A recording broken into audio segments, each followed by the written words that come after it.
इलेक्ट्रोस्टैट का ये क्वेश्चन अपने में एक ट्रैप लिए हुए है जिसमें कि फंस के बहुत सारे स्टूडेंट्स अपने टाइम को वेस्ट कर देते हैं और वो ट्रैप है ये सेमी सर्कुलर आर्क। तो पहले क्वेश्चन को समझ लेते हैं। इस क्वेश्चन में ये एक सेमी सर्कुलर आर्क है जिसके सेंटर पे -6 माइक्रोकूलम का चार्ज प्लेस्ड किया हुआ है। वहीं दूसरी ओर पॉइंट डी पे +6 माइक्रोकूलम का चार्ज है। इसके बाद एक टेस्ट चार्ज जो कि +5 माइक्रोकूलम का है उसे पॉइंट सी से ए तक इस सेमी सर्कुलर आर्क के थ्रू ले जाया जाता है। तो इसके थ्रू आउट हमें फाइंड करना है कि इस +5 माइक्रोकूलम के चार्ज को सी से ए तक ले जाने में हमें कितना वर्क डन करना होगा।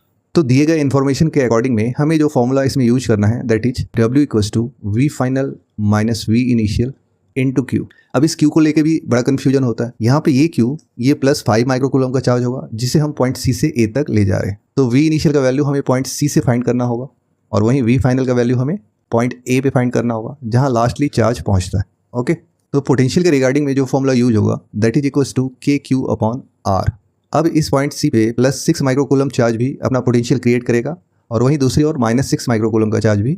तो हमें पॉइंट सी पे पोटेंशियल फाइंड आउट करने के लिए इन दोनों चार्जेस के थ्रू जो पोटेंशियल सी पे क्रिएट होगा उसका सम करना होगा।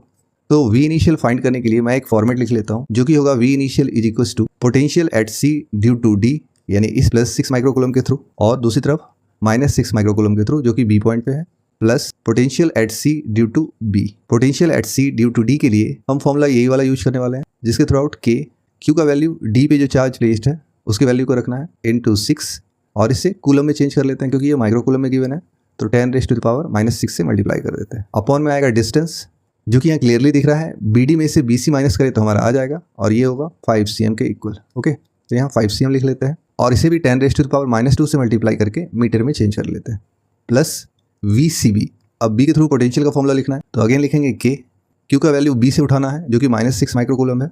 तो -6 × 10⁻⁻6 इसे भी कूलम में चेंज कर लेना है अपॉन डिस्टेंस। तो CB का डिस्टेंस गिवन है 5 cm तो इसे भी हम लोग 10⁻2 से मल्टीप्लाई करके मीटर में कन्वर्ट कर लेते हैं। अब इसको अगर मैं सिंप्लीफाई करूं तो आ जाएगा K × 6 × 10⁻6 अपॉन 5 × 10⁻2। अब ये माइनस और ये प्लस आपस में मल्टीप्लाई होकर माइनस हो जाएगा और रेस्ट वैल्यू K × 6 × 10⁻6 अपॉन 5 × 10⁻2 आएगा। अब यहाँ देखने में ये दोनों सेम है लेकिन इन दोनों के बीच में सब्सट्रैक्शन है तो रिजल्ट हमारा 0 आ जाएगा यानी V इनिशियल का वैल्यू हमारा 0 आ गया। इसके बाद बात कर लेते हैं V फाइनल की जो कि पॉइंट A के लिए होगा। अब A पे ये -6 माइक्रोकूलम का चार्ज भी पोटेंशियल क्रिएट करेगा और D पे सिचुएटेड +6 माइक्रोकूलम का चार्ज भी यहाँ पोटेंशियल क्रिएट करेगा।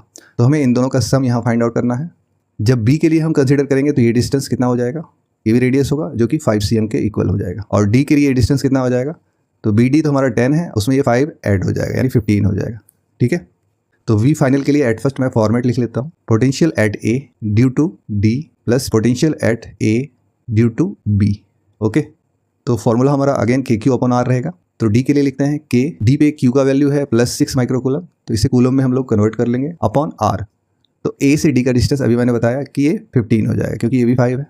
10 + 5 15 हो जाएगा तो 15 cm है, इसे भी हम मीटर में कन्वर्ट कर लेते हैं प्लस VAB। तो अगेन Q का वैल्यू जो B पे है -6 माइक्रोकूलम इसे हम लोग 10⁻6 से मल्टीप्लाई करके कूलम में कन्वर्ट कर लेते हैं अपॉन डिस्टेंस जो कि AB का डिस्टेंस होगा 5 cm इसे अगेन 10⁻2 से मल्टीप्लाई करके मीटर में चेंज कर लेते हैं। इसे थोड़ा सिंप्लीफाई करें तो 3 2 = 6 3 5 = 15।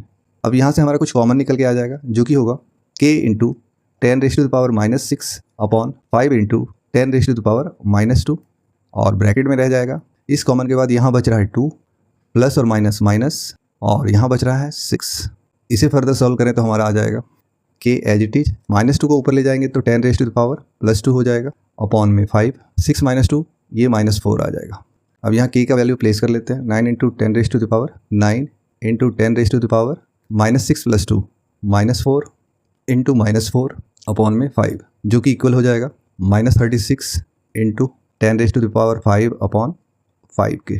ओके, अब हमें फाइनली वर्क डन कैलकुलेट करना है तो उसके लिए हमने फॉर्मूला मेंशन किया था V final - V initial × Q। तो V फाइनल मेरा ये वैल्यू आया है -36 × 10⁻5 अपॉन 5 और -V इनिशियल 0 आया था और इंटू में Q जो कि +5 माइक्रोकूलम का चार्ज होगा इसे भी हम 10⁻6 से मल्टीप्लाई करके कूलम में कन्वर्ट कर लेते हैं। इसे फर्दर सॉल्व करें तो हमारा आएगा -36 × 10⁻5 × 5 × 10⁻6 अपॉन 5। अब यहाँ ये 5 और ये 5 आपस में कैंसिल हो जाएगा। ये आ जाएगा -36 इंटू 10⁻⁻, प्लस 5 माइनस 6 -1 हो जाएगा, जिसे कि हम लिख सकते हैं -36 इंटू 1/10, और ये फाइनली -3.6 जूल के बराबर होगा। तो यही हमारा रिक्वायर्ड आंसर होगा। ओके।